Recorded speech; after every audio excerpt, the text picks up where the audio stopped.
بسم اللہ الرحمن الرحیم۔ السلام علیکم۔ کیا آپ جانتے ہیں کہ قانون قدرت انسان سے کہتا ہے تم سرگوشی سنو گے یا اس سے بات سنو گے؟ ایک بڑی سی کار BMW کے کار کے دروازے پر ڈینٹ تھا اور اس کے مالک نے ڈینٹ والا دروازہ کبھی مرمت نہیں کروایا۔ کوئی پوچھتا تو بس وہ یہی کہتا تھا، زندگی کی دوڑ میں اتنا تیز نہیں چلنا چاہیے کہ کسی کی اینٹ مار کر آپ کو گاڑی روکنا پڑے۔ اس کی آنکھوں میں نمی دیکھ کر سامنے والا حیران ہوتا تھا۔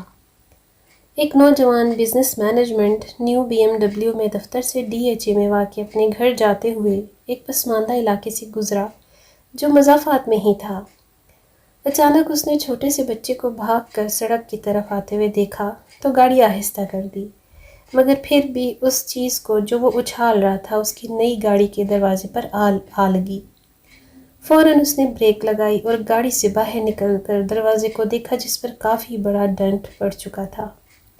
اس نے بہت ہی غصے سے اینٹ مارنے والے بچے کو پکڑا اور زور سے جھنجھوڑا، اندھے ہو گئی ہو پاگل کی اولاد، تمہارا باپ بھرے گا اس کے پیسے، وہ زور سے بولا۔ میلی کچیلی شرٹ پہنے ہوئے بچے کے چہرے پر ندامت، ڈر اور بے چارگی کے ملے جلے تاثرات تھے۔ سائیں مجھے کچھ نہیں پتا میں کیا کروں، میں ہاتھ اٹھا کر بھاگتا رہا تھا کہ اچانک اس کی آنکھوں سے آنسو نکل پڑے اور سڑک کے ایک نشیبی علاقے کی جانب اس نے اشارہ کیا۔ ادھر میرا ابا پڑا ہے، بھاری ہے، مجھ سے اٹھایا نہیں جا رہا تھا، میں کیا کرتا سائیں؟ ایگزیکٹو کے چہرے پر ایک حیرانی سی آئی اور وہ بچے کے ساتھ اس نشیبی علاقے کی طرف بڑھا تو اس نے دیکھا کہ ایک معذور شخص اوندھے منہ مٹی میں پڑا ہوا تھا اور ساتھ ہی ایک وہیل چیئر گری ہوئی تھی۔ ایسا دکھائی دے رہا تھا شاید وزن کے باعث بچے سے وہیل چیئر سنبھالی نہیں گئی اور نیچے گر گئی۔ ساتھ ہی کچھ پکے ہوئے چاول بھی گرے ہوئے تھے جو شاید باپ بیٹا کہیں سے مانگ کے لائے تھے۔ سائیں مہربانی کرو اور میرے ابا کو اٹھا کر کرسی پر بٹھا دو۔ ایگزیکٹو کے گلے میں جیسے کچھ پھنس گیا، اسے معاملہ سمجھ میں آ گیا اور اپنے غصے پر اسے ندامت سی محسوس ہو رہی تھی۔ اس نے اپنے سوٹ کی پرواہ کیے بغیر آگے بڑھ کر پوری قوت لگا کر اس معذور شخص کو اٹھایا اور وہیل چیئر پر بٹھا دیا۔ بچے کے باپ کی حالت غیر تھی اور چہرہ خاموشی سے بھرا ہوا تھا۔ وہ ایگزیکٹو مینیجر بھاگ کر اپنی گاڑی کی طرف گیا اور بٹوے سے 10,000 روپے نکالے اور اس کے ہاتھوں سے معذور کی جیب میں ڈال دیے۔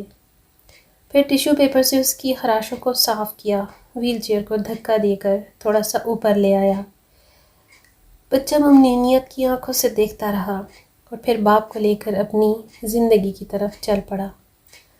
اس کا باپ مسلسل اس کی طرف ہاتھ اٹھاتے ہوئے نوجوان کو دعائیں دے رہا تھا۔ اس نے بعد میں وہاں رہنے والوں کے لیے ایک جھگی اسکول کھول دیا۔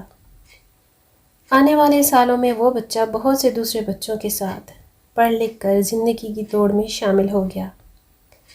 وہ BMW کار اس کے پاس مزید 5 سال ہی رہی، تاہم اس نے ڈینٹ والا دروازہ کبھی مرمت نہیں کروایا۔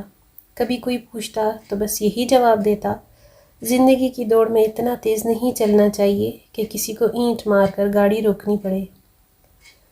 حاصل کلام کا مقصد یہ ہے کہ اوپر والا کبھی ہمارے کانوں میں سرگوشیاں کرتا ہے اور کبھی ہمارے دل سے باتیں کرتا ہے اور ہم سے کہتا ہے معذور مت بنو اور غریبوں، مسکینوں اور لاچاروں کی مدد کیا کرو۔ جب ہم اس کی بات سننے سے انکار کر دیتے ہیں تو وہ کبھی کبھار ہماری طرف اینٹ بھی اچھال دیتا ہے تاکہ ہم اس کی سرگوشی کو سمجھ سکیں۔